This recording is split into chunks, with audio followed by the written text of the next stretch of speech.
Okay, we should be good, I think. Yeah, think so. Seems like it.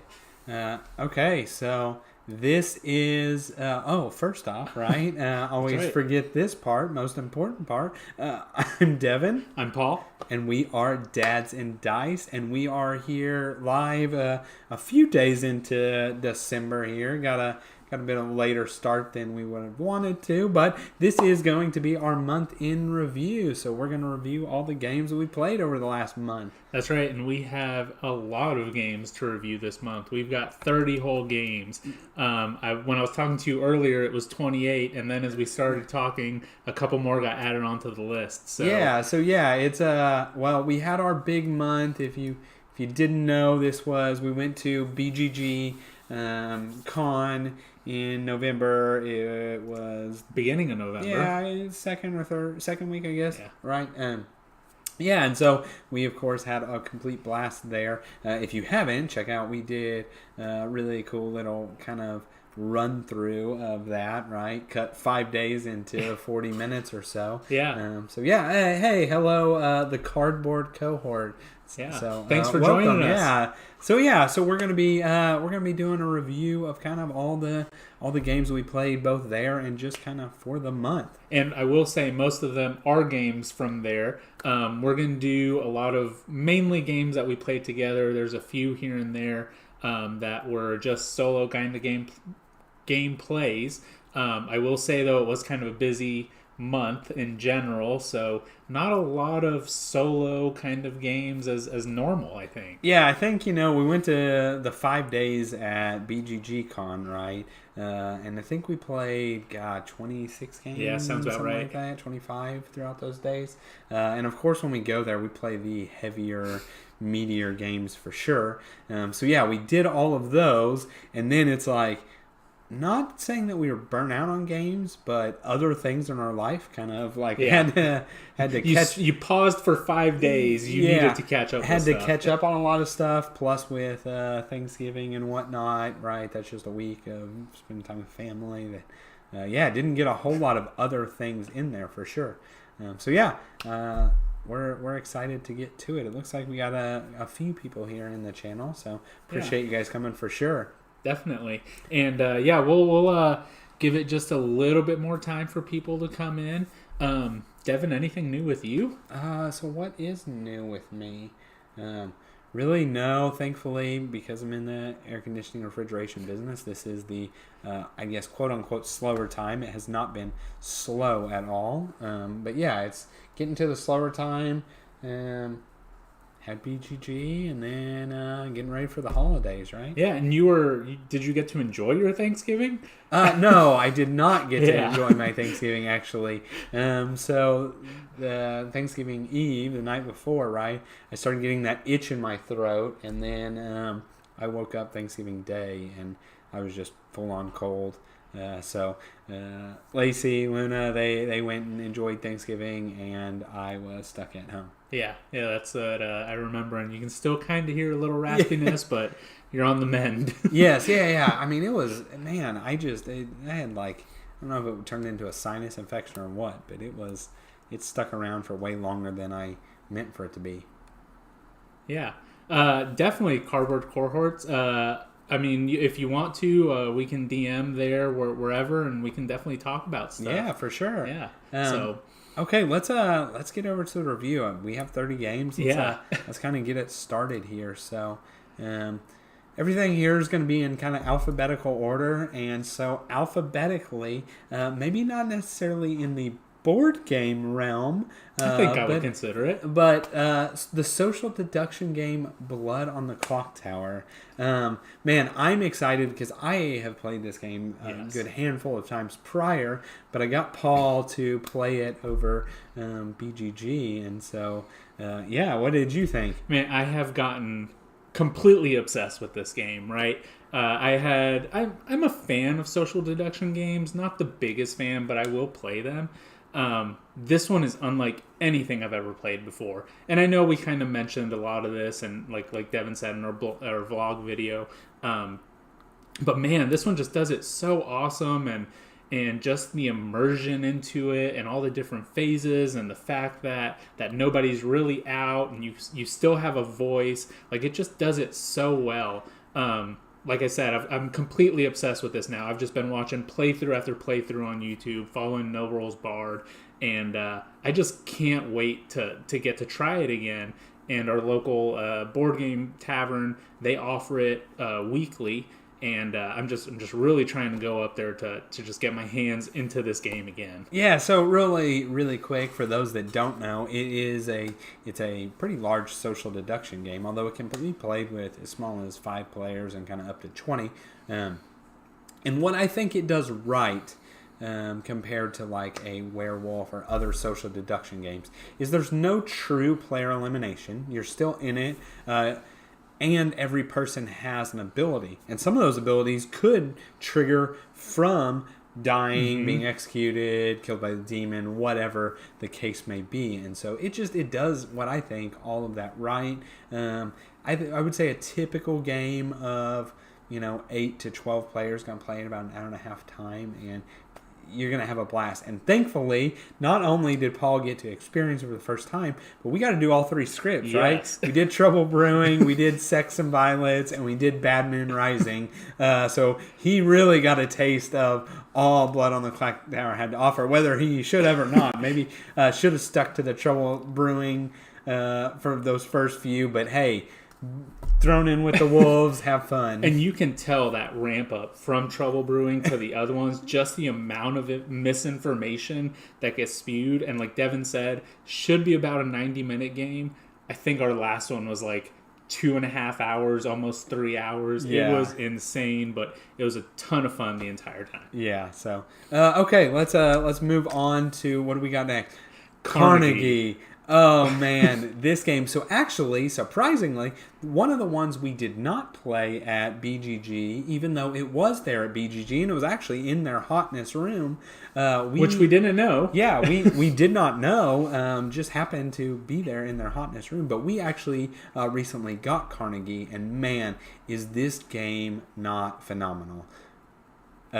So, for those that don't know about Carnegie, I can't even do a brief rundown of it. It's a pretty big game, but essentially it is a game that kind of follows the footsteps of Andrew Carnegie's life, or maybe I guess it not follows, but is inspired by his life. And so you're trying to build up a business, and in doing so, you want to obviously make your biggest engine, getting the most resources, or they call them goods, getting the most goods, getting the most money.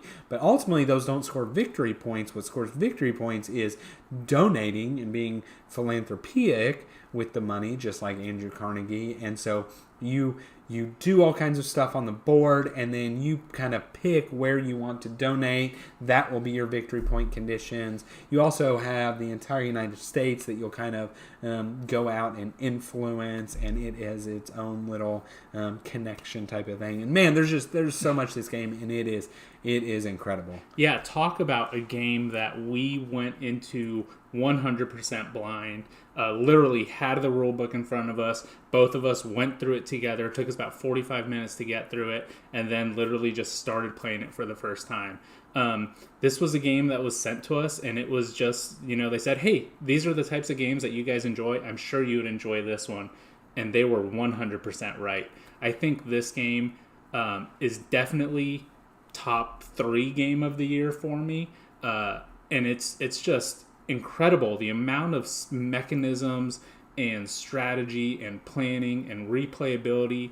This game just has it all. Yeah, and it's pretty dang strategic. It's pretty dang cutthroat. Very. There's a ton of player interaction. I think that's really the big thing everybody's talking about is if you get so tired of the multiplayer solitaire games, this is the game for you, because this game is full of player interaction, and man, it does it really well. It lets you really build an engine, but you got 20 turns. You got to cut it off and know when you've done building and it's time to go. And I don't know, it's done well. Yeah, like Devin mentioned, cutthroat. That is easily the word for it. The first couple playthroughs of it, we were kind of playing friendly, right? Like trying to figure out the game, but immediately you knew I am blocking you right here, and that is going to screw up everything for you. Or my HR doesn't do me that well, but does nothing for you. We're doing HR. So it's really a game where the person that is planning ahead, the person that is able to determine the best action at that time, they're really going to do well in it. Yeah, so that is Carnegie. Highly, highly recommend. Oh man, Circadians First Light. We actually talked about this last month because last month was really the first time we played it, and we've really not stopped playing it. It's why it's back on our list here. Man, cannot talk good enough about this Garfield game. It is a interesting little dice placement game where your dice are your workers, but like I've mentioned, it's not just about them being, the highest pip value is the best. It's really just whatever their face is lets you do different actions in kind of different ways. There's kind of two bulk ways to score victory points, but ultimately, the big catch of this game is your leader cards just give you this awesome, interesting rule breaker that really does break the game, and it just makes it incredible. Yeah, and actually they have the expansion, the First Light Specialist expansion, coming to Kickstarter in January, where it's going to add a lot more leaders, and it's just going to add to more of that replayability in the game. I think that was our only gripe with this game, was that we see it could possibly get stale. So they're adding some more of that, and that's really what makes the game. We actually got to teach this one to some people at BGGCon. They enjoyed it. They had a blast. Everybody that's played it has had a blast. Yeah, so definitely another one. If you have not checked it out, definitely super recommend. Clank Expedition, Gold and Silk. So actually, I'll talk about this one because this is something that me and my wife love playing. Clank. Clank is my wife's all-time favorite game. If ever I'm trying to get her in the mood to play board games, I know I can mention Clank and she's willing to play.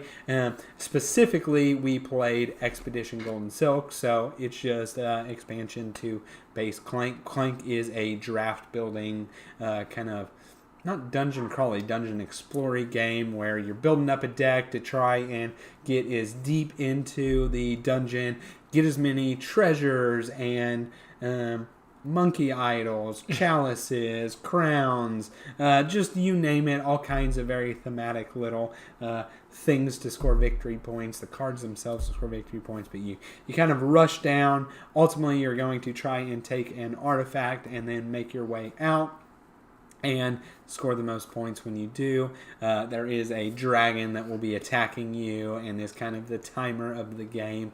And as it goes on, there's less blank dragon cubes that are coming out of this bag and more of the colored cubes. And so it's really tense of, I've only got 3 life and I'm below the scoring line, and it's just a lot of fun. We played the Expedition Golden Silk, which honestly I think is a very good expansion for its money, in that it's a double-sided board, and it comes with a couple tokens and whatnot. It comes with new spiders. So instead of a dragon, you're attacked by a spider.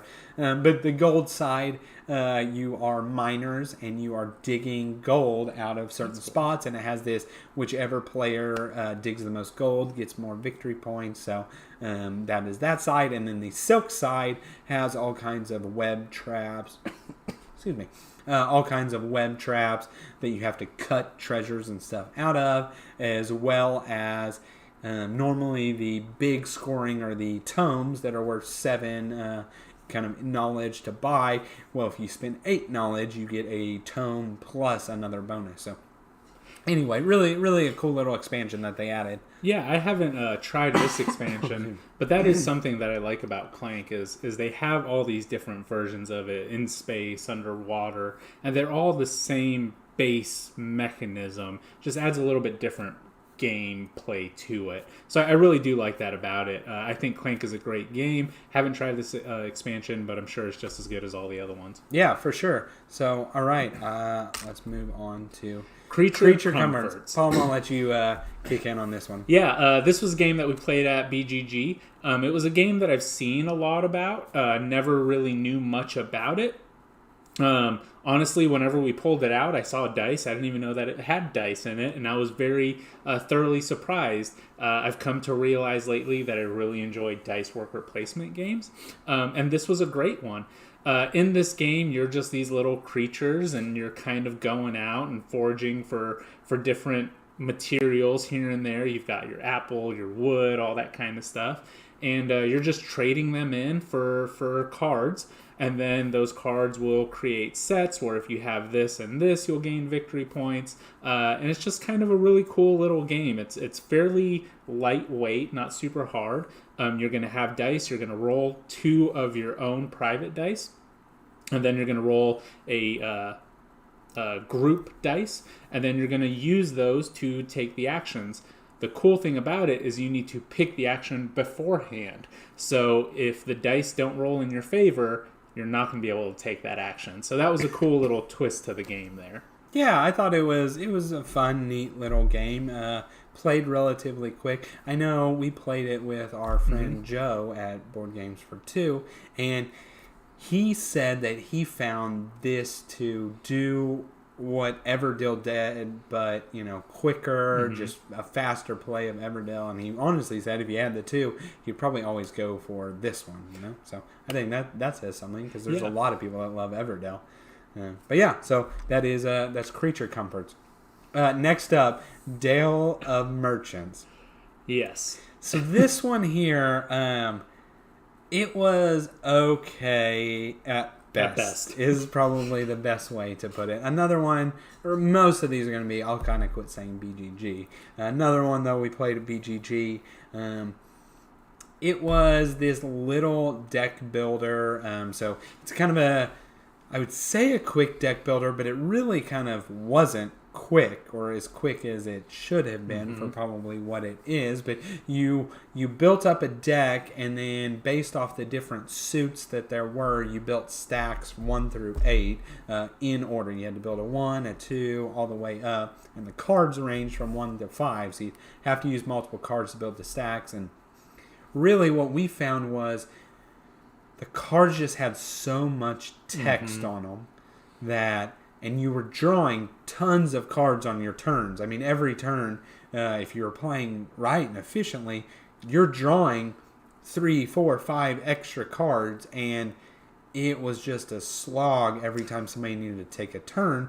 They have to read this card, and read this. Oh, I want to play this one, and then draw some more, and I'm going to play this one, and okay, now this one I can play that I didn't want to play earlier, and then we had the whole thing of just, what does this word mean? And wait, I have this word here, but here it's a little bit different. What is that nuance there? Like, what? It was just a weird kind of, and we even set it up for the base easy game, right, to be able to be the most friendly to new players, and when I don't think we really felt that. Yeah. So it was okay at best, right? Definitely a lot of other better deck builders. Now, I do think with it, once you play it more, you get to know the card actions, and you kind of can just look at them and play them. So I do think it would get better with more plays. But the fact that we didn't really enjoy it on our first play, it's not going to get more plays, right? Yeah, for sure. Okay. Next up. So if you have watched much of our channel, you guys know that we love Dice Thrones. We're all about some Battle Yahtzee. And we got in our copy of Santa versus Krampus. It actually showed up during BGG, and so we were sad because we had all these other games. Yeah, we stayed up way too late every one of those nights that we never had time to play it until after. But yeah, Dice Thrones, it is exactly what I said. Battle Yahtzee, you got your player mat, you each have a board, you each have your own dice, don't own ability tokens, modifier cards, all kinds of stuff, and you're chunking dice and throwing blows at your opponent. And what better to do it for the holiday season than with Santa versus Krampus? This set right here was freaking hilarious, and it was a lot of fun. Yeah, I'll say when it was announced back in July, I think both of us were kind of like, what the heck? Like, what? Why are we picking these two? But the actual playthroughs of it was like, whoa, this is actually really fun. I mentioned it, I think, during our playthrough that Santa really reminded me a lot of Barbarian from Season 1. And actually, come to find out, and I'm not sure if I told you, there was a Santa homebrew that was actually just a reskinned Barbarian. So in a way, they kind of just took that but made it its own, right? Yeah, I love it that it's like every picture of Santa, he's smiling, he's cheerful, he gives out cheer, right? Yeah. But he's holding an axe the whole time, right? Yeah, and we're rolling the dice, and it's, of course, Santa's trusty Christmas axe comes out. And so, man, this set was great. And then you've got Krampus and his rejects, right? His little deck of rejects there that will squishy, protect some incoming damage. And then you have bitey that adds more damage. We've said it before, but, man, the people at Dice Throne, they really capture the characters really well and make them play super thematic. Yeah, and it's I know we played more Dice Thrones than that set, but that was the new set for us. We really do enjoy Dice Thrones. You can play that game, have it picked up in 30 to 40 minutes time, and you're gonna have fun. You may hate your opponent in the end, but you're gonna have had fun. Yeah. So all right. Cardboard cohorts. Man, that's hard to say fast. I believe you can just purchase it wherever your board games are sold. I know it's sold here at our local board game shop, at our friendly local game shop. I'm sure you can find it on their website. I don't know if this specific one, the Santa versus Krampus one, is available yet. So I don't know that it's out for retail yet. First and foremost, for Dice Throne in general. There's kind of, I wish I could grab one, but there's not a set handy, but there's kind of a million ways you can buy it. So they come in 2 packs, just like what you see here, where it'll be 2 characters, everything to play there. They also sell them in 4 packs, where you get a variety, 4 characters, and then they come in battle chests. So there is Season 1, 8 characters there, Season 2, 8 characters there. Marvel, which is the one we're kind of most familiar with and play the most, which is 8 Marvel characters. And then they've just come out with this set. But yeah, you can kind of buy the whole battle chest. They're about $100 or so before shipping, or you can get in 2 packs and go. Yeah, and I know at Target, I don't know if you're in the U.S. or anything like that, but they do sell the Marvel ones there as well. So, and if you're into Marvel, that's what got us into it, and it's awesome. Yeah, for sure.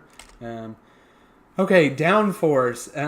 Paul, you want to talk about this one here? Yeah, so Downforce is this was an interesting one, right?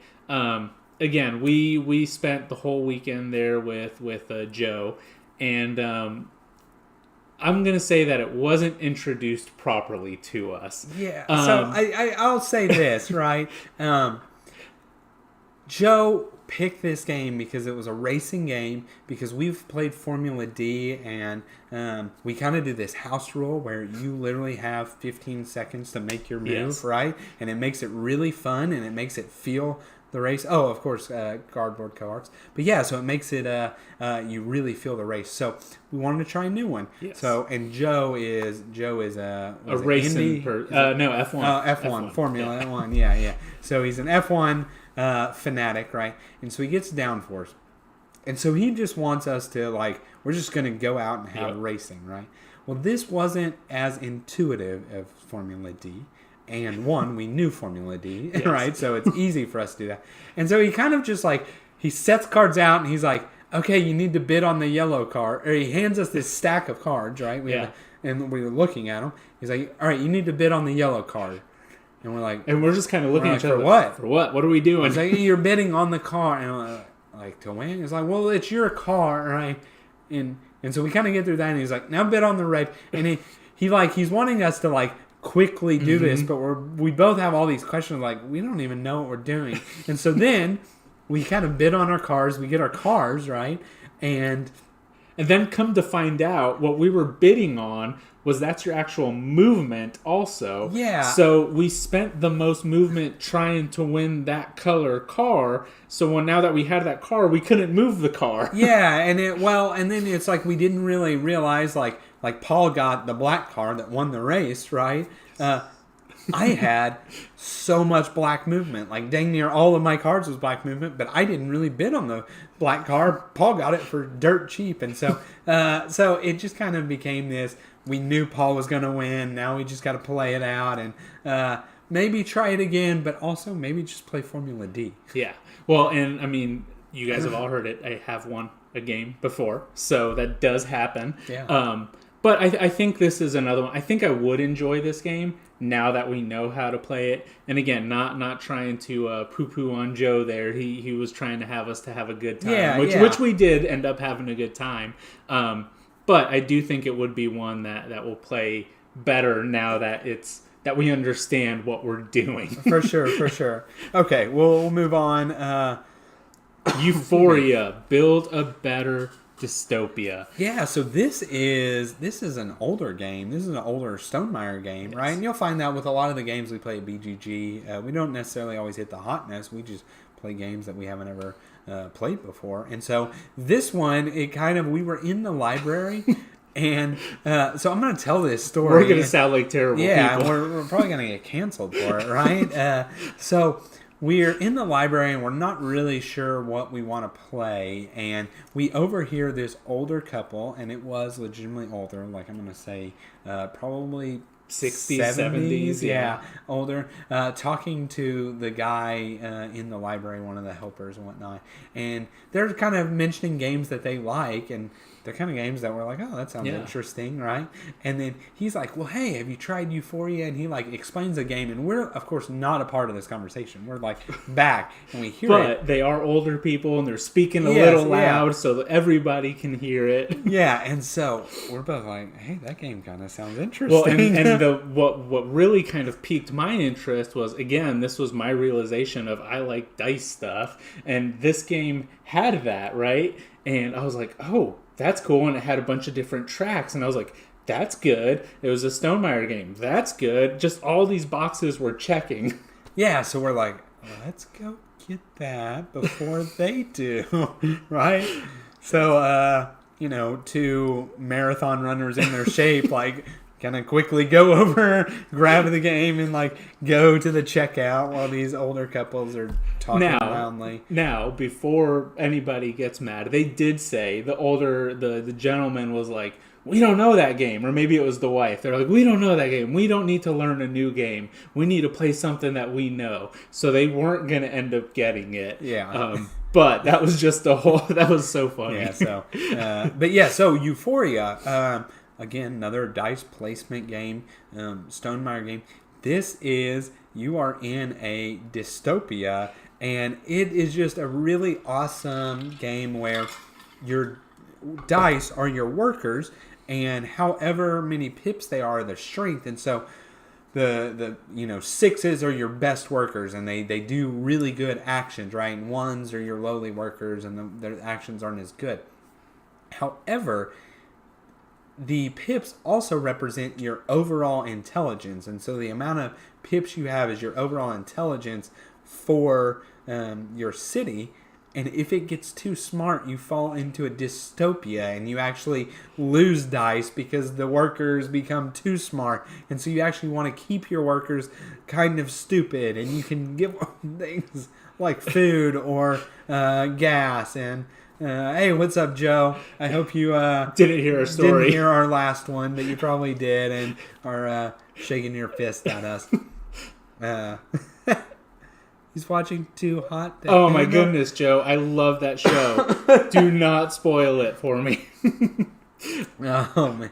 But anyway, so you're in this dystopia, or trying to prevent a dystopia from happening, and it's really cool. Now, with that said, we only got to play it 2 players, and this game plays 2 to 6, and we talked about at 6 players, I bet this game is phenomenal. Mm-hmm. I bet just the way player interaction works, I bet it is an incredible thing. Yeah, and super thematic, going back to like the intelligence and all that. Like you have one of the resources is bliss, right? So you're trying to get your workers, you're trying to give them bliss, and you're trying to have them not gain that intelligence, and you're gaining all this other stuff. And it's just a really cool thematic game that, again, we took it from the older people's hands pretty much, and we had a ton of fun playing it. Yeah. Okay, what do we got next here? Fleet, the dice game. So I'm going to also tell a little funny story about Fleet here. Well, so I think I know it here. We had Fleet maybe on the second or third day we checked it out, right? And we carried this game for probably 2 or 3 days before we actually got to play it. And it was one of those where it was like, hey, let's check this out. Okay, we'll play it this time. Hey, let's do this one. We'll play this. And then it just kept getting pushed back and back and back and back. And yeah, so we kept rechecking it out. We checked it out. We'd check out 3 games. We'd go play 2 heavy games, right? And then we'll go check out some more and then get to Fleet. And we just kept doing that and doing that and doing that. Yeah, and then eventually, and we say we kept checking it out. It had been on the shelf for days before that. Yeah. I think when we looked at the what had been checked out, we were all the checkouts of the game. So we weren't holding it from anybody. But man, when we actually got it to the table, this was a really, really cool roll and write. And I'm sorry, Joe, that you're hearing this. This is one that you would have absolutely loved. It was a roll and write. You are basically fishermen, and you have a whole bunch of different ships. And anytime you roll, you cross off either a ship or you get an action in the pier. And it was just bonus on top of bonus on top of bonus. You would go fishing every 2 rounds, I believe. Yeah. So you would just get your resources incoming, and then this ship would trigger this, and this action would trigger that. And man, it was just it was like Hadrian's Wall light, right? This triggers this, but it was really manageable on the boards that you had. Yeah, it just turned into this. It was honestly, I would say, probably a lighter roll and ride or mid-weight, but it was this combo-tastic game that every time the dice were rolled, you were excited because you're like, oh, I'm doing this, and I get an extra action, and I'm doing this, and an extra action, and everybody's getting to do that. Yeah. And so it was a complete blast to play. It was one of those, didn't really care about the score, didn't really care about this super deep strategy. It was just every time the dice rolled, you're like, oh, and I'm going to use that shrimp, and it triggers this, and oh man, it was awesome. Yeah, and that was, and all the different types of ships, like you said, you've got your crab ship, you've got the one that can pick up 2 fish at a time, right? All these kind of things. Yeah, it was just a blast. Yes, we will get to Twilight Inscription, but definitely better than Twilight Inscription. Honestly, this is on the top end of roll and rights for me. I would put Hadrian's Wall the top because I like the thinky grindiness of it. But this one, I would say it easily beats out Welcome to Cartographers, and I think those are really good games, and I would put this one above that. And what I really enjoyed about this one, and again, we'll go back to Twilight Inscription in a little bit, but comparing to Hadrian's Wall, this one has that player interaction, right? Because you're picking a dice, then the other person is picking a dice, and then whatever's left over, both people get to use. So in a way, you influence what they're going to have based on what you choose. So I really did enjoy that about this one, and that was my biggest gripe about the other roll and rights that we've talked about. Okay, we'll move to the next one here. Fort. Relatively new game for us, not new overall. Uh-huh. What do you think, Paul? Yeah, Fort is just it's a deck building game. It's nothing revolutionary. It's nothing brand new. What really kind of draws me to it is kind of the theme and the art. I think it has a really cool theme. Basically, you have a group of friends. You have some best friends that you're playing with. They do certain actions. You're trying to build up your fort. And with that, you're trying to collect stuff like toys and pizza. And really, the first person that gets to build their fort up to a level 5 or the first person that gets 25 victory points. That's what triggers the game end.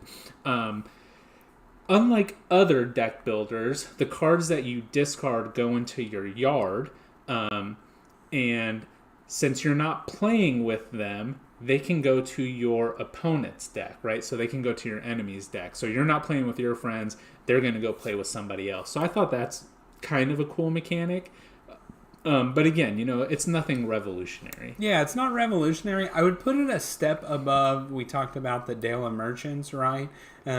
This one was what I think Dale of Merchants should have been, and that it was very much faster paced. It was very few symbols, no real reading of the cards. It was just playing cards out real quick to do a little combo, get your resources, build your fort level, kind of, score victory points and do whatever, and then on to the next person's turn. The little mechanic of taking your opponent's workers and whatnot, that is what it is, I think one thing I do think this one does really well, it forces you to recruit every turn, and there's very few ways of trashing your cards, so you ultimately are going to bloat your deck, and so it's being strategic about how you bloat your deck. Yeah, and that's definitely something that Devin excels at in deck builders is making the thinnest deck possible, so it forces him to have to play a little bit differently. Yeah. And mentioning that, it's funny because the game is not intended to have a really thin deck.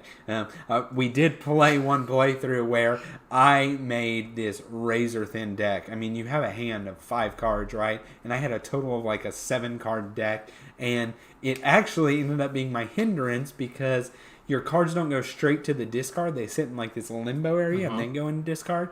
And so like, I would have a turn where it was like perfect. I played everything like I wanted. And then my cards sat in limbo. And so my next turn I would have like 2 cards in my hand, right? So yeah, it was just kind of a funny thing that happened because of that. And one thing that Devin mentioned was he said there's not really that many icons. There is quite a few, but the game does a really good job with a reference card. And honestly, it's as big as the box. And it is very clear, very laid out. This is exactly this is what this means. So it doesn't feel like there's a lot of icons in there that you don't understand because they're very clear. And then even on your player board, it tells you step by step what you need to be doing. So I think the game does really well at guiding you through it because it's not the most intuitive deck builder out there. Yeah, I agree with that. Kabuto Sumo. I'll also let Paul talk about Kabuto Sumo. All right, so Kabuto Sumo, you are different types of insects, right? And these insects are basically sumo warriors. This was a game that I picked to have after a heavy game, and we actually played it after Twilight Inscription. I had played it before that. But really, you have this kind of ring, and in that ring, there's a bunch of little discs, and then you have your fighters in the middle. And so you're just going to be pushing discs into the ring, trying to push your opponent out of the ring. But the thing is, every single sumo wrestler has their own special ability. You have, I forget the names of them, but they're really cool names. But you have like a dung beetle who has a special dung disc. You have, I forgot, it was like Mankind, the one that you had. Yeah, what was the Cactus Jack one? Cactus Jack, that was it. And he had a special cactus little meeple. Yeah. So it's really thematic. It's really, just a 15, 20 minute kind of game.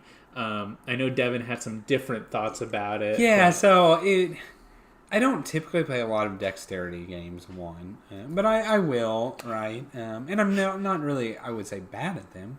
I actually won at least one of our playthroughs of this, so it's not like I'm terrible at it. I won.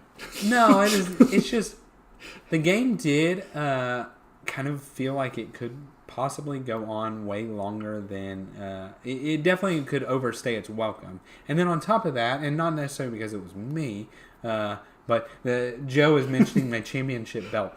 The characters were neat thematically, I guess, right? To be wrestlers and fighters and whatnot. They were not balanced by any means whatsoever.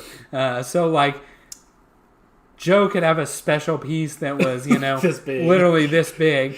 And then I had this championship belt that I don't even know my hand can go as small as it was. And it was supposed to have a powerful effect, and it didn't. And they gave it to me because I won the first game, and they wanted to handicap me, I'm pretty sure. Even though the first game I also had a really crappy piece, I'm just going to say. But there was, but ultimately there's player elimination, right? Because it's the last one standing. And so if you're playing this with 4 people, somebody gets eliminated, they got to wait. Another person gets eliminated, they got to wait. And when really you get down to the final 2 showdown, it can last a while because you're just like, I push you closer to the edge. You come back and push me closer to the edge.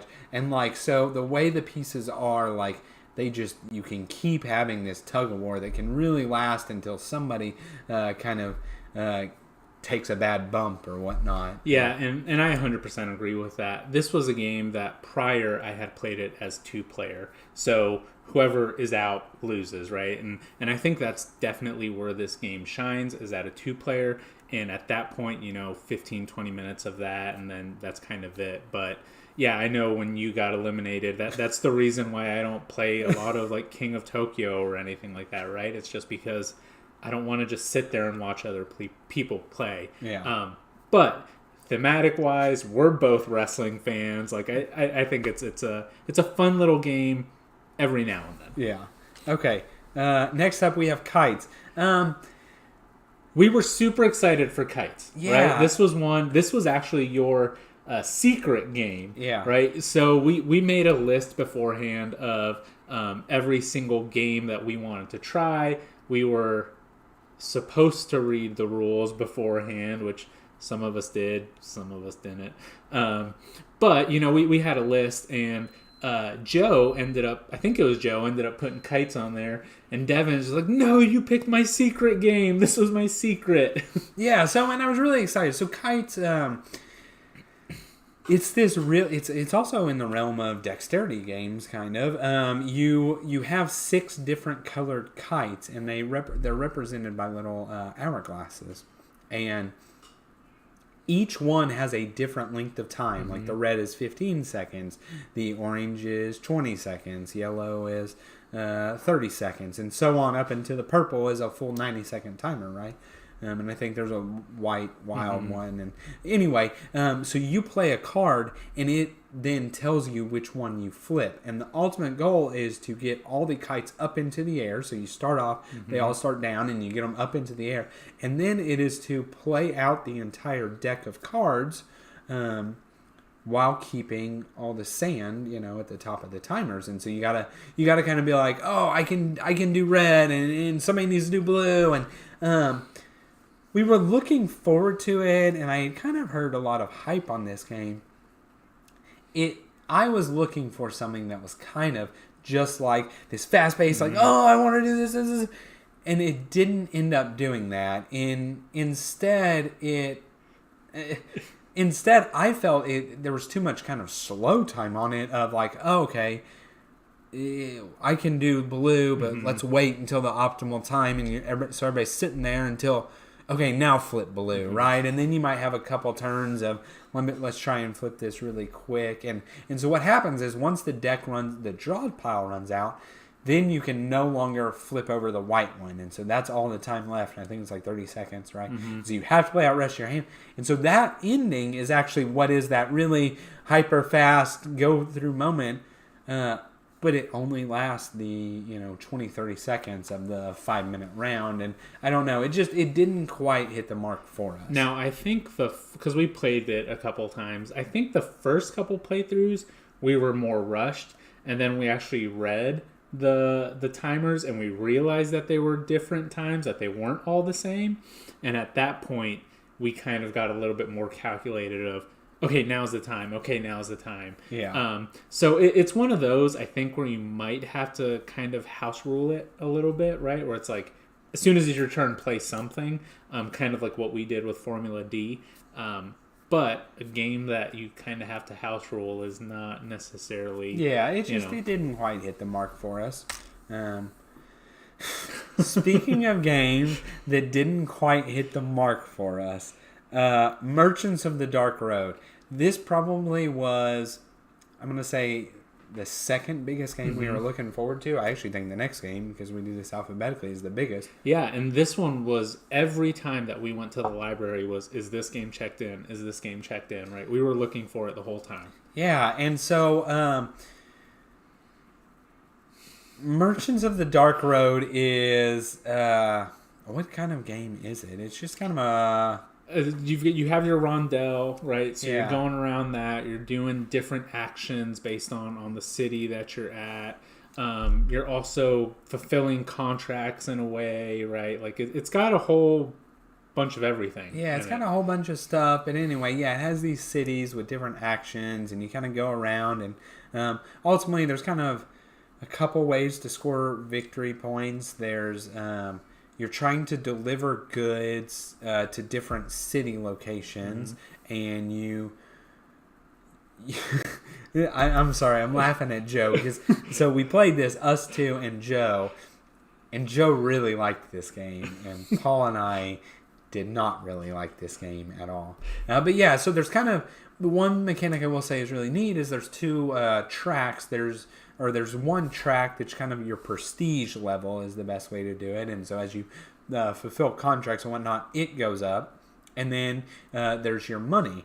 And so your score is whichever of the two are lowest, right? So you have to balance the two out. And I do think that part is kind of cool. Ultimately this game really fell flat for us.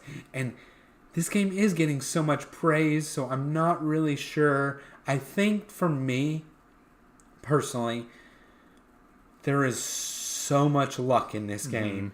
And so the luck versus strategy side, the strategy, I wanted there to be this deep strategy. And for me, I tried for it to be this high strategy game. And then I'd draw a card and I would get no benefits and Paul would get benefits. And I'm like... Well, I just dumped all my resources into going down this the dark road. Yeah, the dark road, and Paul gets all the benefits of it, and so I don't know. It fell really flat. Yeah, it was a game for me that it completely fell flat for me. It was one that I don't think I would ever get back to the table. It was one that I was very, very, very excited for. It looked awesome. The table presence that it had looked great. I love the little carriages. I liked the dice that you had, and then you had your illuminated dice and all that. And to me, it just didn't feel intuitive. It felt kind of like a mishmash of everything. Like you had the people that you could hire, but you could also take them to the dark road. And then going back to Devin saying the luck versus strategy, you had the where you buy goods and stuff like that, but that would change kind of after your turn, so there's really no planning to what you could buy at its cheapest. And there was just a lot. I enjoyed the event, I enjoy some change, but I need to be able to plan through some stuff. No, also. and my thing was, I thought there would be so much strategy into that kind of cost wheel of the resources and manipulating it. And I spent all game really trying to manipulate it to my favor, and I couldn't, right? I just, could not. And so it was I don't know. Joe's putting it at a 6.5 out of 10. For me, it's probably a 4, right? It's not the worst game I played, but I would never get this back to the table. Now, one thing that it did awesome, and I hadn't seen it in anything else, the wheel, that was magnetic. That was awesome, right? And when we figured out that was magnetic, we were just kind of whoa, whoa, whoa. That was best part about the game for me. Okay, all right. We're going to move on. We're going to move on to what is kind of the other major games. So when we, as Paul mentioned, we plan out several games we want to play. We usually have what we'll call a couple capstone games, which, well, not necessarily capstone being the heaviest, but long games we're kind of looking forward to, right? We all really want for one reason or another, whether it's heavy gameplay or it's thematic storytelling. And so this, My Father's Work, if you have not played, this is probably the most story-driven game I have ever played. It is a worker placement. I would say in the gameplay side of things, it's a medium weight worker placement, right? It's nothing groundbreaking or super heavy, but man, the story in this and the way that the map actually changes based off things you do and the decisions you make, and so your spaces can change for your worker placement. Theme wise, this probably nails it out of the park. So the whole idea is you are fathering your father's work. Your father is kind of a mad scientist, and he has some sort of capstone project, whether it's immortality or a love potion or the immortal or the robot spider or something. Kind of the steampunky spider or the lycanthrope potion, or just all kinds of your epic fantasy. It kind of has a Frankenstein throwback monster, but not fantasy, but your epic horror type of things, or just kind of everything. But anyway, you play over 3 generations, so you actually play the original son to the father, and then then the second generation, the third. And it's funny because it's all app based, and I'm going to take a quick pause there. This is the best app-based game I have ever played. The best app integration I've ever seen in a game. The way they used it is 100% phenomenal. It was good for the storytelling. It was really neat in being able to take it privately, make decisions, or just for using it, interacting with, okay, so we all accomplished this goal and clicking that. And that was good. I will say the biggest negative of this game was, God, that story was so wordy. I mean, you need to probably have a PhD in literature to be able to read this without stumbling, because the words they decided to use, they really wanted full immersion. Yeah, full immersion, but you to know that we're smart people, because they put, and I understand I'm not the most educated person in the world, but I'm also not the stupidest guy in the world either. And so every 3 sentences, there's a word that we're all like, what is that, right?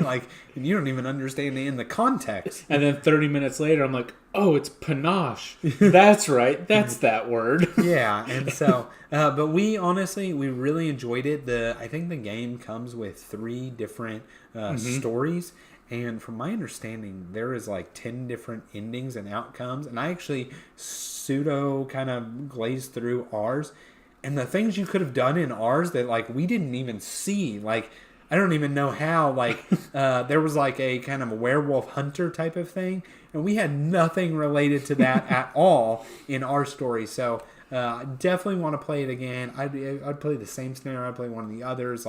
This game was just a blast. Yeah, I think Devin definitely hit everything about that game. For me, this is kind of my dream game in a way, right? This is the exact kind of game that I want to play. It's a medium weight worker placement, very, very story driven, and it's just that full immersion. But going back to the wordiness, I wish it would have just been a paragraph instead of 2 full pages of text, or maybe a comic strip or something that showed what happened.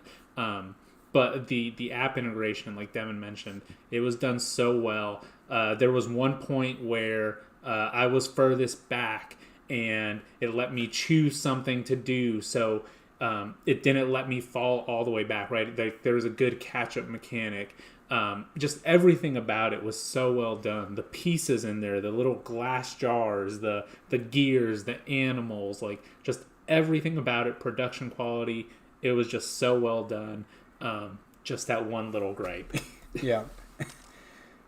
All right. Up next, we have Nusfjord, or as Devin says, Nusforge. Nusfjord.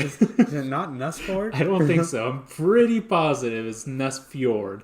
No. A fjord is some type of land formation or something, like in Norway. I don't know. I'm not sure exactly. Well, I'm not from Norway or Sweden or Finland or whatever. Anyway, this is another Yui game. Yui is probably one of our top designers out there.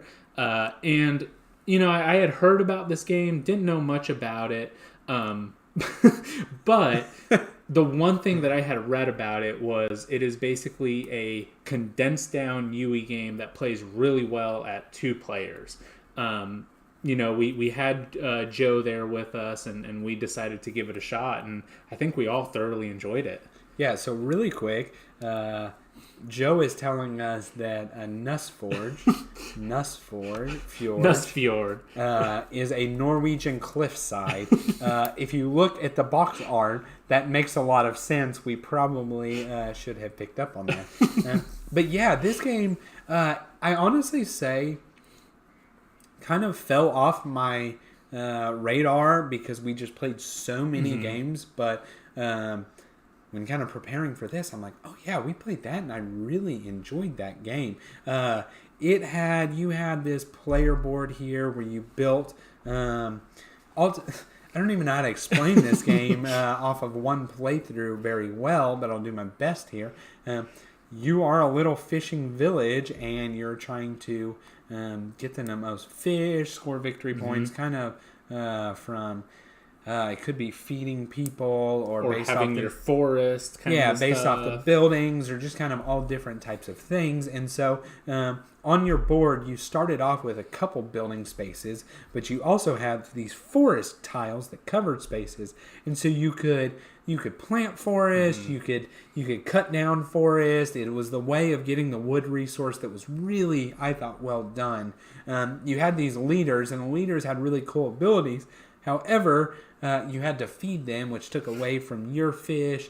And then they had the ways where we were fishing companies, right? And so you could sell off stocks of your company, right? And if somebody bought your stock, although you got an immediate gold from it, right, they would then get some of the fish that you caught. And so I just thought it was really well done. We played with a typical UE game. You have tons of cards, tons of occupations, right? We played with just one set, the salmon set or whatnot, but I think there was 3 different sets of cards, and we didn't even see or tiles. We didn't even see all of them, so I think there is a ton of replayability in it. But yeah, it was a good game. Now, I'm going to say on that one, you said salmon deck. I know it wasn't the salmon deck because we didn't know what the fish was, and we had to look it up. Yeah, I don't remember what the fish was called, and then it didn't help us because we were going off of pictures. Yeah, but no, I mean, it really did feel like a classic UE game, right? Just a condensed version of it, and definitely get it to the table again. I know Devin did not do so well on it, and he thought about it all night. I did. I do not like to lose. I'm a sore loser, and so I lost on this one, and I just want to play it again so I can win. It's easy enough. But yeah, we'll move on. All right, up next we have Project L. This was one that I had looked into. And it really, I didn't know too much about it. Just kind of reminded me of Tetris, and I really thought it was awesome the way that you had it. You started off with 2 little pieces, and then you had a little tile with the shape on it, and you had to put those pieces to fill in the tile. Once you filled in the tile, you would get the shape of what you just created, and eventually you would just kind of build up more and more. And then at the top, there was a couple of tiles that weren't in play, right? A little bit more challenging ones. So once all those were gone, that would trigger the end of the game. And then it was basically just whoever had the most points then. Yeah, honestly, sleeper game for me. I thought when Paul got this out, this looks stupid. That was my first thought. It was colorful. Don't get me wrong. Super colorful. But I thought, wow, this looks really stupid.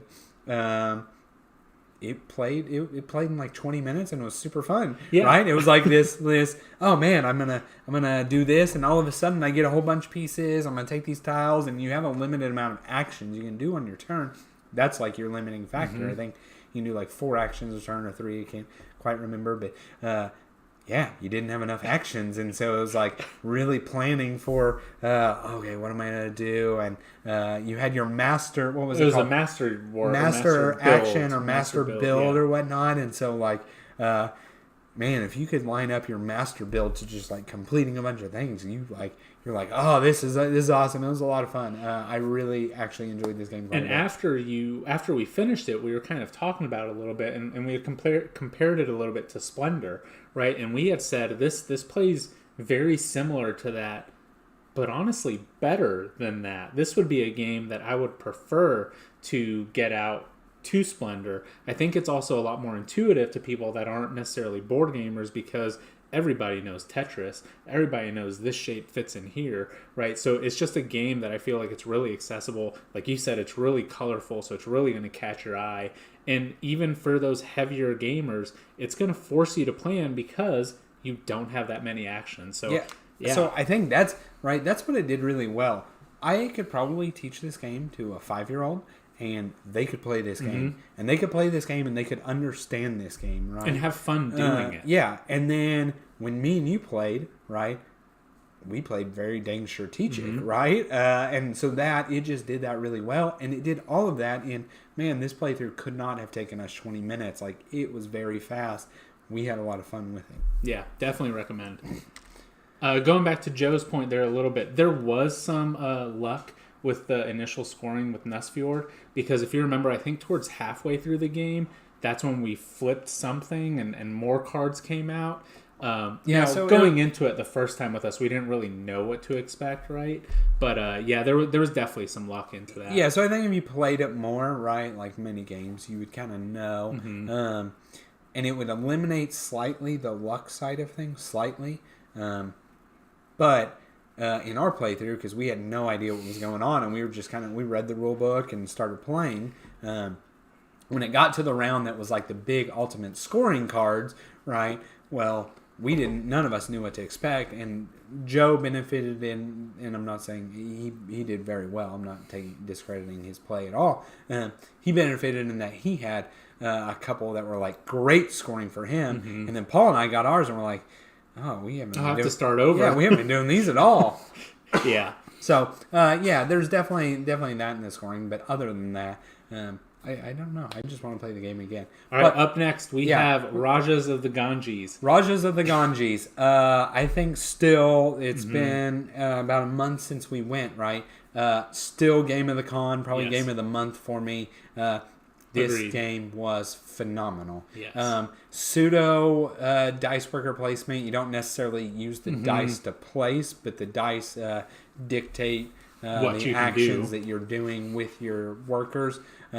But ultimately, it is a race. What really got this game on my radar, because this isn't a new game by any means, I think it came out in like 2017, is I heard Arc Nova compared to this in that it's scoring mechanic, right?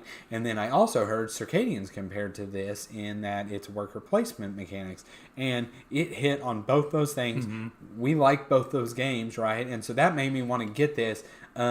This game did it so well. Yeah. That race really kicked in. Like, at first, it's just kind of you're moving, you're building up this little, like, economy type of engine. It has a really neat mechanic in that the money that you use to spend for things is also one of the 2 victory point tracks. So, like, if you're spending a lot of money, you're not making progress on that track. Yeah, exactly.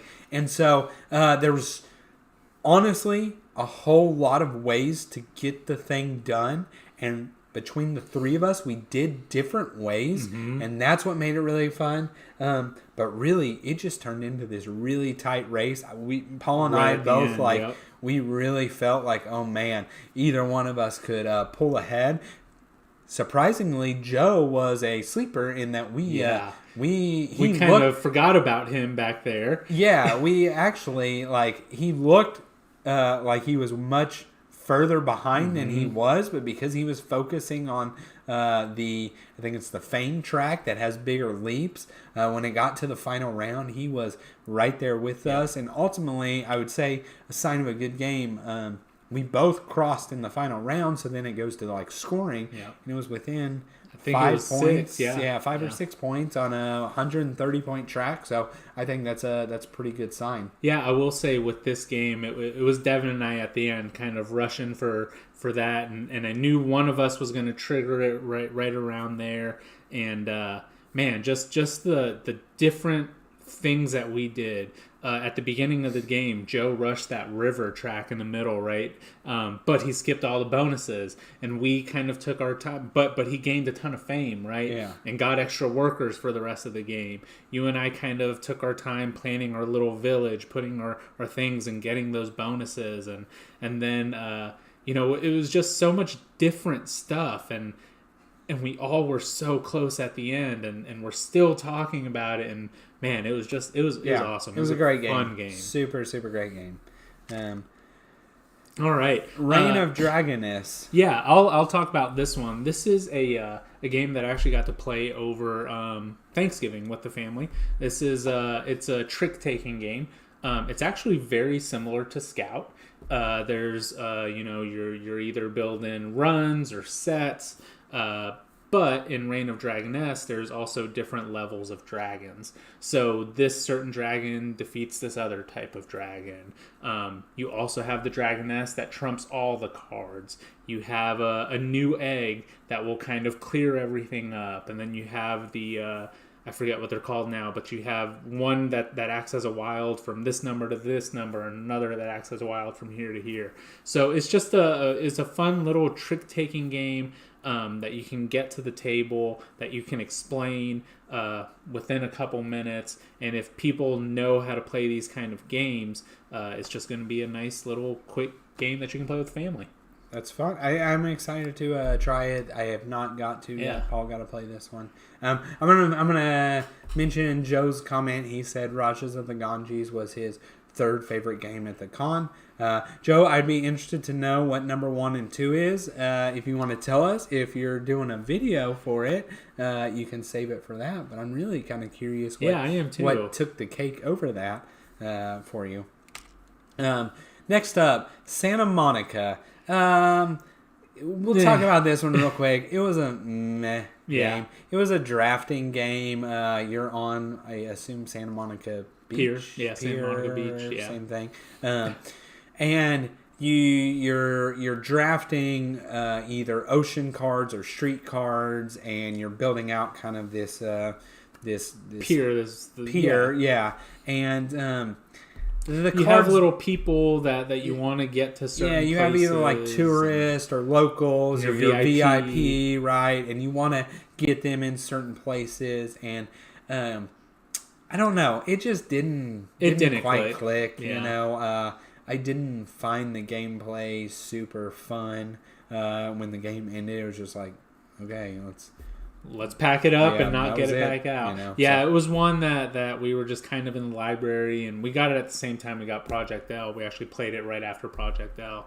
And it is just we were kind of cramped for time and thought, oh, well, we'll get Project L, that's short, and I think this is short too. And it was just a game. So we'll move on to Scout. So Paul mentioned Scout in the trick-taking game, although Scout is not technically runs and trick-taking, but it's kind of a building game. And this is the game everybody has been talking about, right?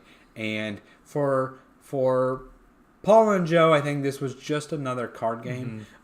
For me, I grew up with a lot of games like this, right? I grew up in the world of playing card games through things like whether it was like at church camps or with my families. This was the type of things we played.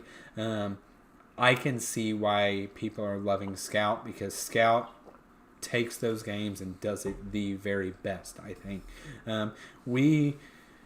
I think Scout plays with up to 5. I could be wrong there, but I'm pretty sure it's right. Up to 5. And just, man, the way it does the mechanic of, so you have your hand of cards and you don't get to shuffle and arrange them like you would any other game, right? The way they are is the way they are, and you can only play cards if they're together in your hand. So it's manipulating your hand to then create a big run or a big set, and then you can scout other people's cards and put it into your hand. And just, I think this game is phenomenal. I think it is a complete home run if you are a card game player.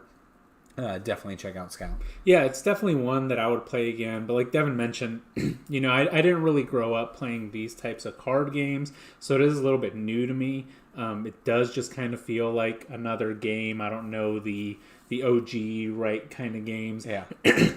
But it is definitely a ton of fun. I can see why it's getting a lot of hype. Definitely play it again. Yeah, and Joe there mentioned that he did like it, right? He'd recommend it for, what did he say, a 4-player family game night. I think that's like perfect. I think Joe, after we had played this, we were talking, and he made the perfect comparison to, like, you could literally play this game for hours on end. Mm-hmm. And I've been in those situations where I've been, with my wife's family, and we have played game after game of spades, right? This would fill that same thing, and we would just keep having fun playing Scout over and over and over. So yeah, it does that really well. All right, up next we have The Search for Planet X. This is a deduction game. It's another app-driven game. Everybody gets a starting set of information, and it really depends on... Everybody could get different amount of information based on if you're a beginner, if you're experienced, whatever it is, but you decide that in your app. Once you have that information, it's going to tell you certain things about all the sectors. On the base game, there's 12 sectors.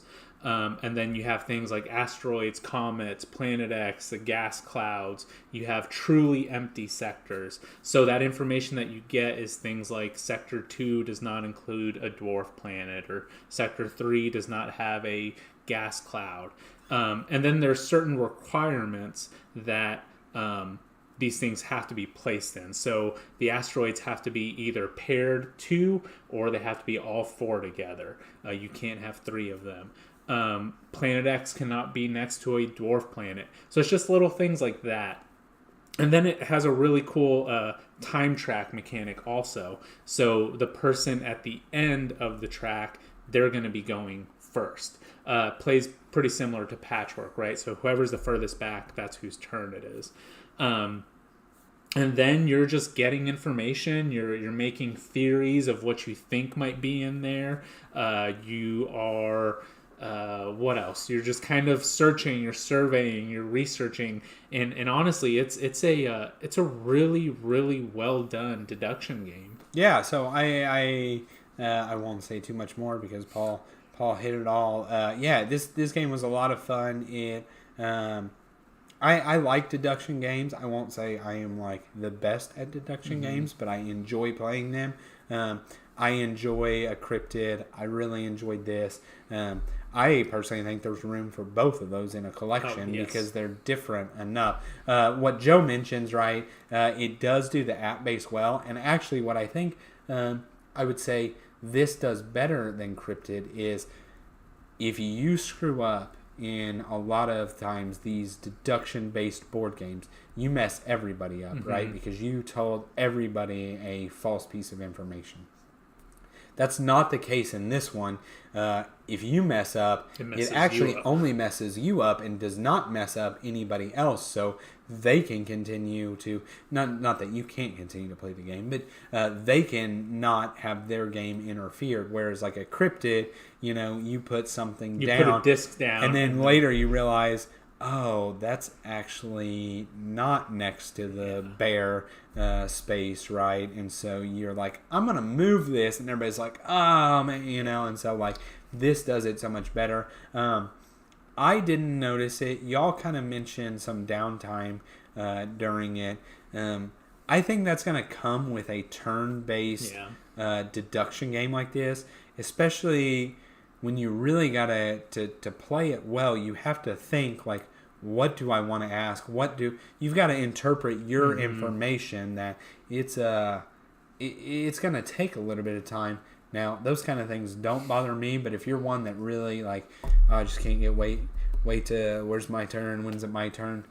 Yeah, you may not enjoy this much because I'm going to have to sit there and I'm going to have to look at my board and I'm going to have to think, okay, what do I know? Asteroids are here, dwarf planets are here, and okay, I need to ask about this, right? And that's, it's one of those things that I think this one it's hard to distinguish between Cryptid and Planet X. I really enjoy Cryptid. The only issue is that it's a 3+ player game, so it's not going to hit the table as often as I think this would hit the table, because this actually has a solo. It plays well at 2 players, plays well at 3. So I do think that this game does that really well. Yeah, and so, you mentioned that, right? That can really be the distinguishing factor of it. Because this game here, it doesn't matter. Your game does not matter how many players are in it, right? There can be 4 players in this game, and you're playing the exact same game you would have played in a solo game, right? Whereas Cryptid, the more players is kind of more information, and I actually think it's better at more player, a higher player count, right? So I actually think, if you're looking for a solo 2-player game, maybe even going to 3. I kind of agree. I wouldn't go past 3 because you probably would have a lot of downtime. Go with this. But if you've got 3, 4, 5 players, Cryptid is there for that. Yeah, and I've actually gotten this one to the table again. I've played this one more than just at BGG, and every time I've played it, I've had a blast. It's been a ton of fun. I really do enjoy this game. All right, so what do we got? So you've been eating. So actually, I think I'll let you go because I didn't play this last month. You played solo. Yeah, so I got to play this one 2-player with my wife, and I actually got to play it solo. This is a game that we've done a playthrough over, we've done a review over. We've talked about just how great this game is for being an asymmetric game. And it's just such a fun game. The theme to me is what really drove me in. You're a space miner, and you're going into the belly of the beast, and you're trying to get all the crystals from inside there. It's the first time that I actually was not able to get all the crystals, and the beast deck run out, so we had to go to ending number 2. And so the miner was taken out of the beast through ending number 2, and you just had to count up the victory points, and I ended up with a win on there. When I played with my wife, she got to be the miner because I feel like the dice game is slightly easier than the beast one. But I just had a ton of fun playing this one. There was a time period there where I was playing this one, almost every day, every other day, and I kind of let a break for a bit, but I got it back out to the table, and it's just as fun as what I remember. I really, really enjoy this game. Yeah, and just the one thing I will touch on this is I think the asymmetry is so well done in this. You are playing 2 completely different games. If you are the beast, you are playing this proactive mind game of, okay, what does the miner want to do, and how can I, make it as hard as possible, and so you're kind of laying out the course for them. And then when you're the miner, you make no proactive decisions. It is all reactive to, okay, so the beast has laid out these cards. I now roll my dice. What can I do with them? How can I be the most efficient? So I think the asymmetry in this is just so well done. Yeah, real great game. All right, up next we have Taverns of Tiefenthal. This was one that I had put on the list. Again, it's another dice worker placement game. You are owners of this tavern, and you have your barmaids, you have the people that bring the beer, you have the waiters, you have your table set up, and really it's also a deck builder where you are building your deck, and it has customers, and then you have extra workers in there. It was a really kind of fun game that we got there. Yeah, so I will say, so we've talked about Dale of Merchants, we've talked about Fort, the Taverns of Tiefenthal. They kind of all fall in the same realm of quicker deck builders that, they all do slightly different things. I think this was the best of probably that group of 3. I think this one, you at least had like the strategy that you could build. The deck building side was the biggest side of this game. And I don't know, it was a really fun game. It came at a later in the day for us, like toward the end of the night, so my brain was kind of fried when we played it. But yeah, I enjoyed it. I would play this one again, whereas like a Dale of Merchants, I probably wouldn't play again. A Fort, I would play if it's there, but this one, I would probably actively like, oh, hey, I know this. Let's get it. Let's play it. And one thing about this one that was pretty cool also was it came with a bunch of different variable setups, right? So it came with this, I forget what they're called. We'll just say expansion. We'll play with this expansion, or we'll play with this one. And there was a way that you could play with all of them, so it really would kind of change the gameplay every time that you played it. Yeah, and Joe mentioned this one for us, for him.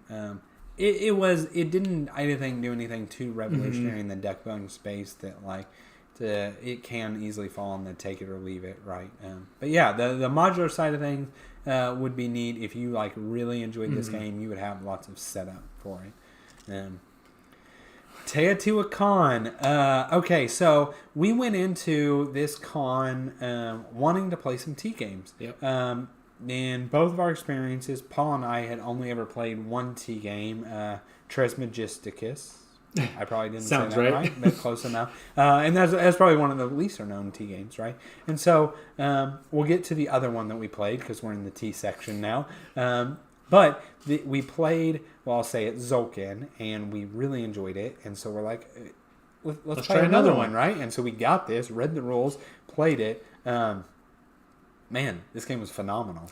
This game was so freaking good. It is also dice worker placement. We played several of those. But the way this one does, so you are moving around the board, building a pyramid with some brain crunching. That is what you're doing. You are building a pyramid ultimately, or decorating the pyramid.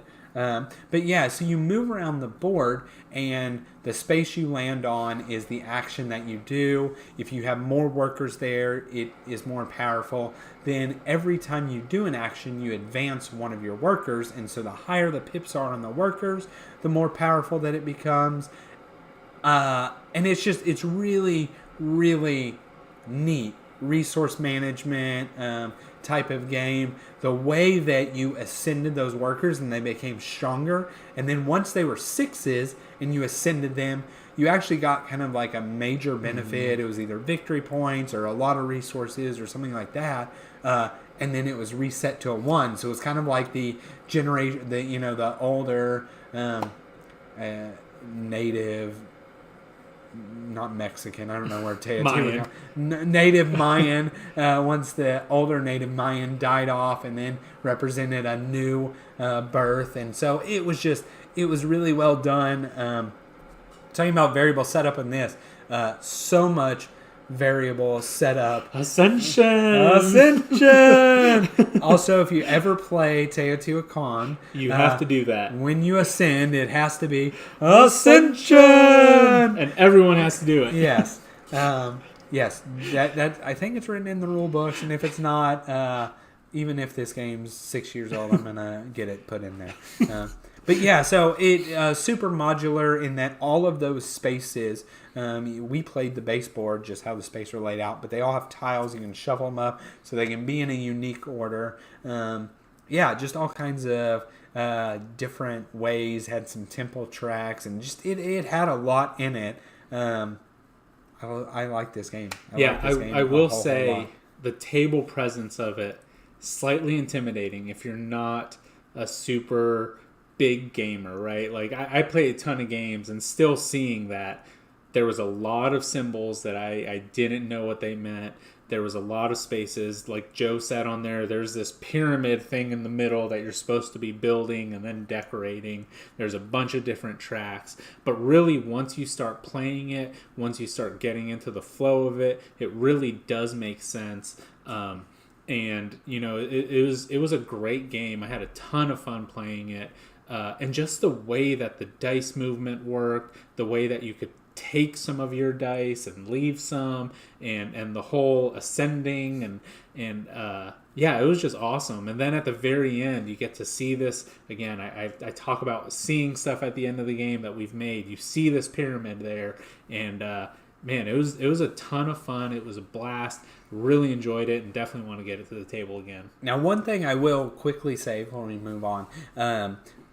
Again, we just grabbed this game, read the rulebook aloud, started playing. So none of us really had an idea of what an average score was, how to score all that. And so as the game went on, we were like, oh, it's just you doing these actions and building on the pyramid and stuff, and you get points. And that's, well, if you didn't plan for the end game, you missed out on a lot of points because of it. And Joe and I both kind of saw relatively early on, like, oh, this is what we need to do for the end game. And because of that, like, Joe and I were 1 point difference. I think I had 1 point over him.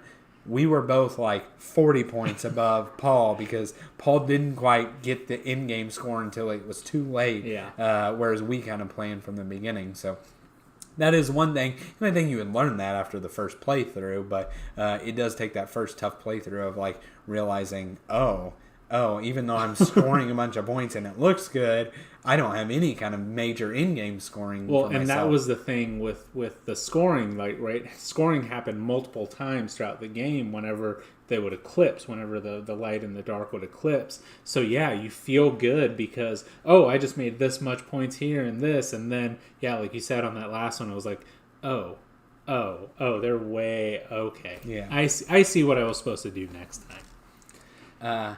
Terraforming Mars Ares Expedition. So, I think for me and Paul, for sure, I'm pretty positive for Joe, this is a top 3 game for all 3 of us.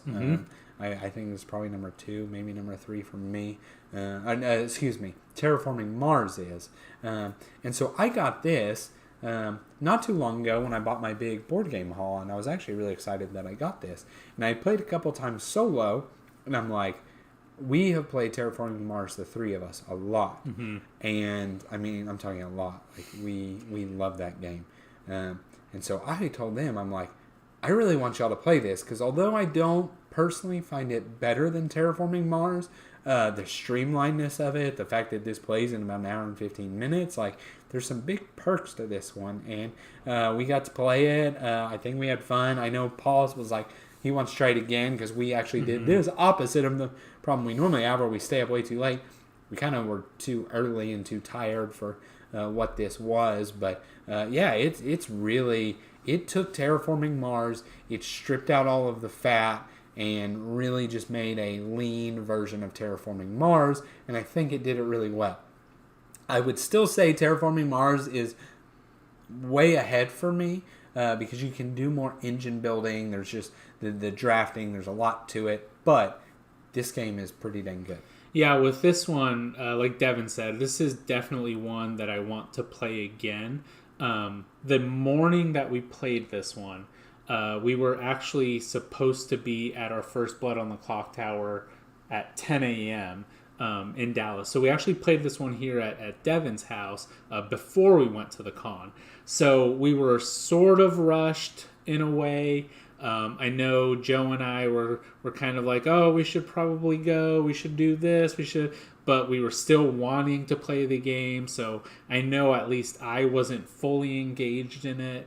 I think the first couple turns were a little weird for me because I didn't realize like we had already finished one because it is so streamlined, right? It was like, oh, that was one round. We're on the second round already. So it's just these little differences than Terraforming Mars. But definitely the one game that I played with it did want me to go back in and try it again where I'm a little bit more fresh, not rushed kind of thing, and really give it a fair try again. Yeah, and I didn't mention, but the thing with Terraforming Mars, right, it is rounds, turn-based actions, right, and it can be relatively slow as a person does their actions. This is all simultaneous. Everybody plays everything at once, and I also think that's a really neat mechanic, the different phases. So, yeah, it's a good game. And I will say, I know it's Terraforming Mars. The cards are slightly different. So again, it's one of those where the more playthroughs you get through it, you know what the cards are. They're pretty much the original cards, but just a little bit different that you do kind of have to learn them. All right, up next we have Troyes. I'm pretty sure it's pronounced Troyes. So, I don't know why. I don't know how. So Paul's going to call it Chwa. I'm going to call it Troy's. And I'm going to call it Troy's. But this game, we picked this up because we were really liking the dice worker placement. Because we had like an hour and a half to kill. Mm-hmm. And we saw it could play in that amount of time. The game is from 2010. I think this game still holds up. It Very is much so. You have this pool of workers, so not necessarily dice worker placement, but you have a pool of workers that are your dice, but they're not necessarily yours. So they all go into a town square type of thing, and you have a zone that you put your workers into. However, I could buy your workers and essentially take them from you before you have a chance to do it, or vice versa, and it's really neat. Tons of player interaction with this. You have white workers that are like your clerics. You have your yellow workers that are like your merchants, and then you have your red workers that are like your warriors. And you're defending a city. You're also trying to get gold. You're also trying to build reputation. There's just a lot to this game, and we honestly didn't know anything about this game and loved it. Yeah, one thing that I really loved about the game was at the beginning of every round, you had these people that would come to attack the city. And I don't want to say it was cooperative, but we did have to work together to defeat these enemies that were attacking. And you have to use the dice that you rolled. But if you don't, you're going to have this type of punishment. So it was really kind of like, for the betterment of everybody, we should really defeat these these people that are coming in. So I thought that was a really cool mechanic that they did there. Like Devin said, you can buy workers from people, and while you do get money in return, the money's not worth anything at the end of the game. So yeah, cool, you're giving me money, but if it's the last round, I don't want your money. I need my people. I know for me, I focused a lot on one of the cards that I had was to build on the church. And so building on that was a really fun action. I loved how you could knock people off of the little track. I forget what it was called, but you'd have certain places where you'd put your meeples, and if you put somebody else there, they would get knocked off and they couldn't do that action again. So it was a lot of things that I had never seen before, and for a game that is 12 years old, I'm surprised I haven't seen that in other games since. Yeah, I thought it was phenomenal. I mean, I'm talking player interaction through the roof, just at 2 players. I can only imagine it more. It was a really good game. I can't wait to play it again. Yeah. All right, Twilight Inscription. I'm not gonna say a total bust, but it definitely wasn't a banger for us. So none of us are in the and I say us because Joe. We also got Joe to play this one. None of us are massive TI 4 fans by any means, so we don't really know that world, know that lore. But we wanted to play this because people are talking about how big it is of a roll and write, and it is a very large roll and write. I think your player area is like the size of a normal board game board, right? Yes. And everybody has one of these. And so there's a lot to do in this game, but like I don't find it as heavy as like a Hadrian's Wall. And I actually think that to me hinders the game. Mm-hmm. There's so much to do, but really ultimately you choose only one of these 4 board or quadrants to do something in, and really it's kind of not as much when you really break it down, and it's kind of symbol overload would also be a thing. We were excited for the war mechanic. Was supposed to be like 7 Wonders where you war your opponents, but the wars weren't major enough to really matter either. Yeah, I'll say for me, this game was just a huge flop for me. I did not really enjoy it that much.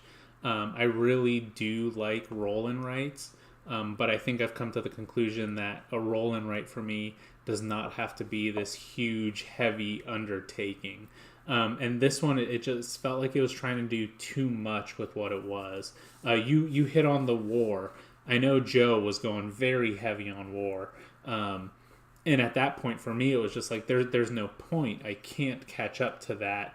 And it's not affecting me that much, right? I know at one point, the other player interaction that you're supposed to have in this game, which is what we had missed on Hadrian's Wall, was that player interaction, and this was supposed to make up for it, was the voting system. And the voting really felt like it didn't matter either. I had a ton of votes, and so really it came down to, what does Paul want to do? Because that's who's going to win it, right? So, it had all these things, and it didn't really excel at any of them.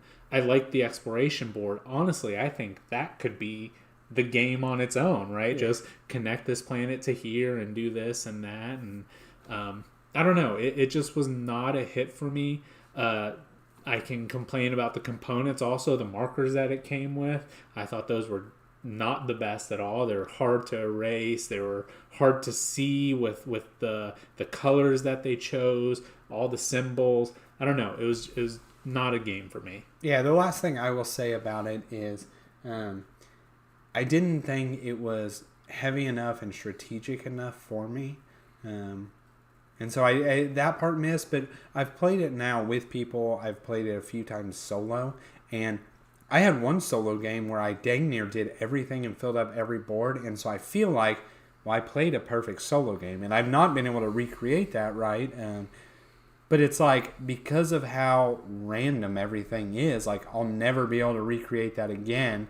So I feel like I've kind of done everything that the game has to offer. If you fill up almost every board, you get every bonus type of thing, like, what more is there to do? And that's just kind of how I feel about it. Yeah, agreed. Okay, so we mentioned our T games, right? So the first one we got was Tzolk'in.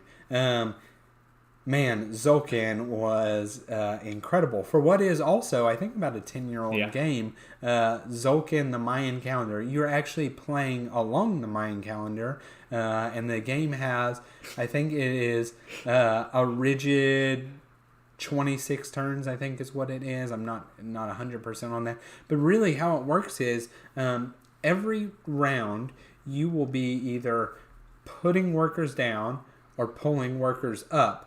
Okay, so I'm going to take a quick pause. We got Joe's whole 1, 2, and 3 list. So we are going Search for Planet X, Tzolk'in, and Rajas of the Ganges. He's hit them there for us. So I missed Planet X as the number 1. Yeah, but anyway, so every turn you're either placing workers down or you're pulling up workers. And so when you place the workers down, that's all you do for the turn. And corn is the resource you pay. It's corn. It's corn. But yeah, corn is the resource that you pay. You put them down. That's it. And then on a later turn, you can pull up. And at that point, it's this gear mechanic, and every turn it moves, and so your workers kind of go further along the track, and you can wait till whenever you want, you pull them off, and the longer they sit on the track, the bigger the benefits. And man, it's just done so well. And there is another one where we all played very vastly different strategies, and all felt relatively accomplished in all of those strategies. And scores were very close. And scores were relatively close. I think actually this is the first game we played of the weekend. And our scores were, I think, a range of 10 points, 6 points, something like that. But yeah, this game, I want to play this one again because I'm like, wow, I had a blast doing this strategy, but I want to do this other strategy where I get a lot of corn, or I want to do this other strategy where I get no corn, or there's just, man, I can rave on and on about this game, but it was so much fun. Yeah, this one was a blast, and like Devin said, I like a worker placement that's going to do something a little bit different. And with this one, you're putting it down and then picking it up later. One thing is, it is very punishing if you cannot feed your workers, right? And I think that's kind of a theme in these tea games, because Teotihuacan was the same. If you didn't have cocoa to feed them, you were losing, I think it's 3 victory points, right?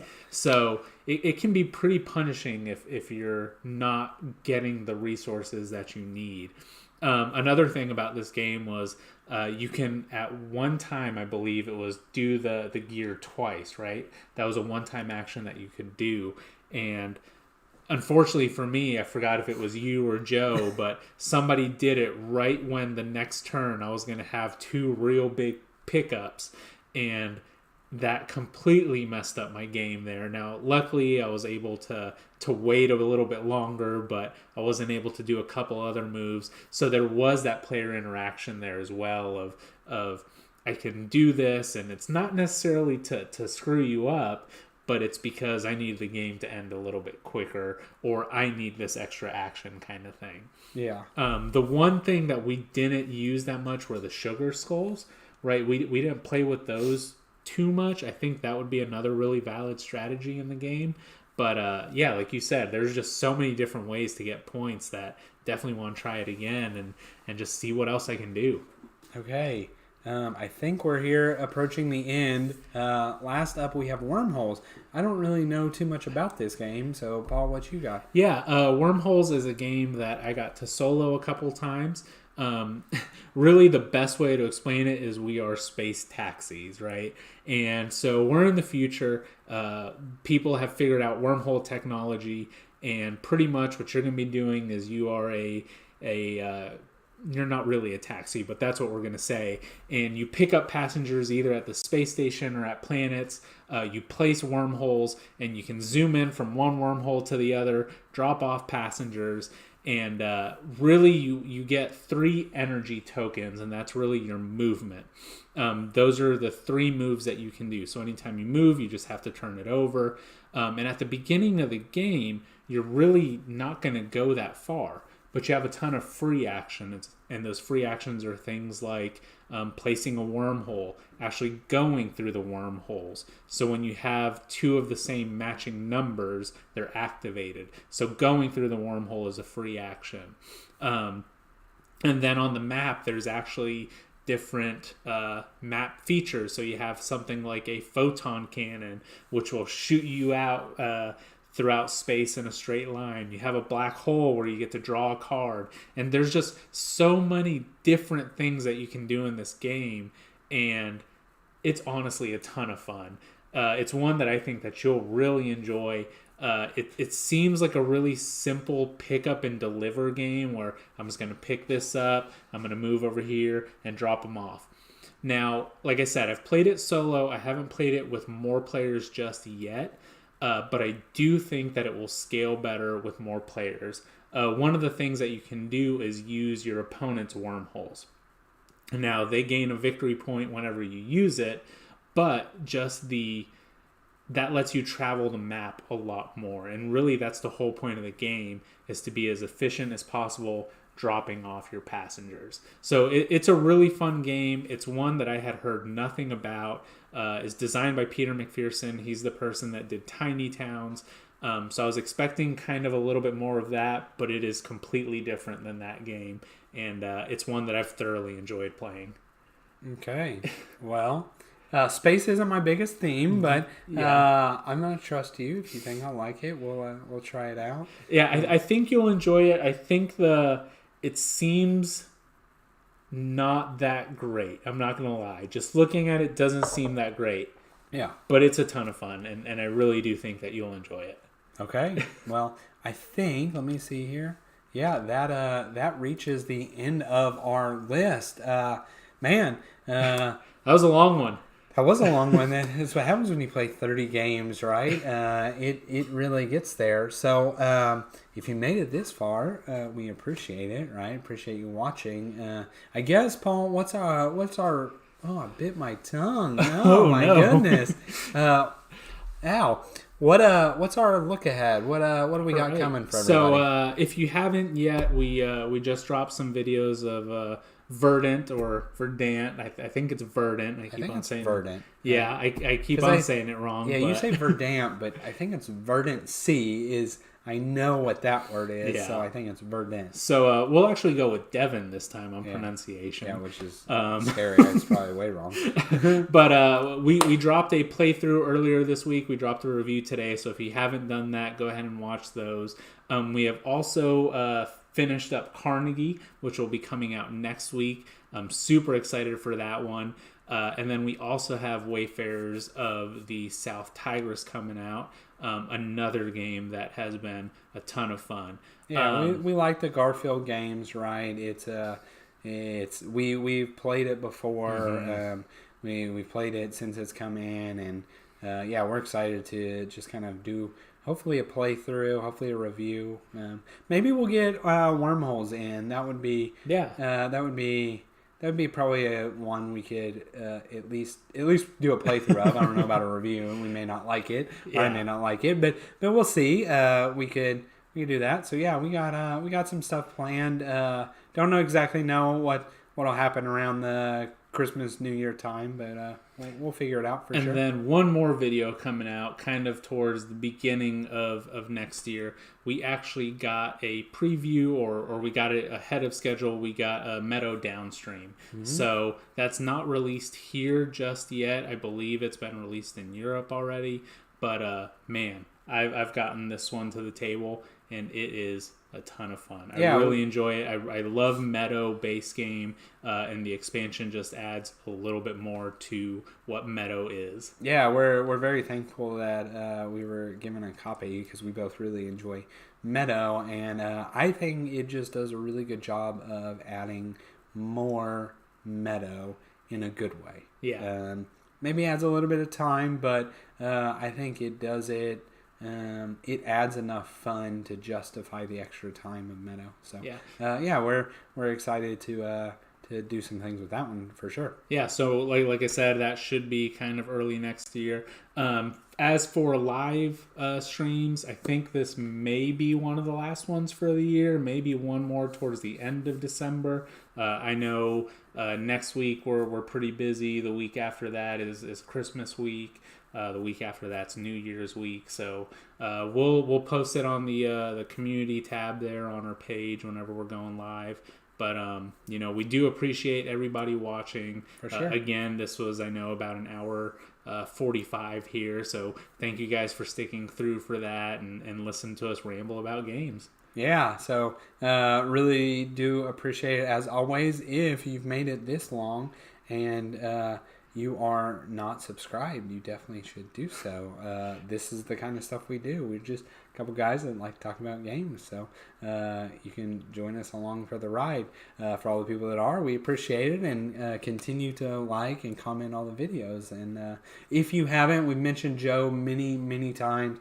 If you're watching the replay, you're going to see he's primary one in our chat.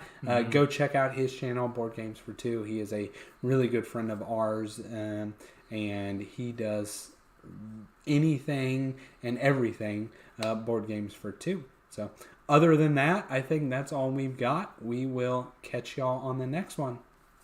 Later.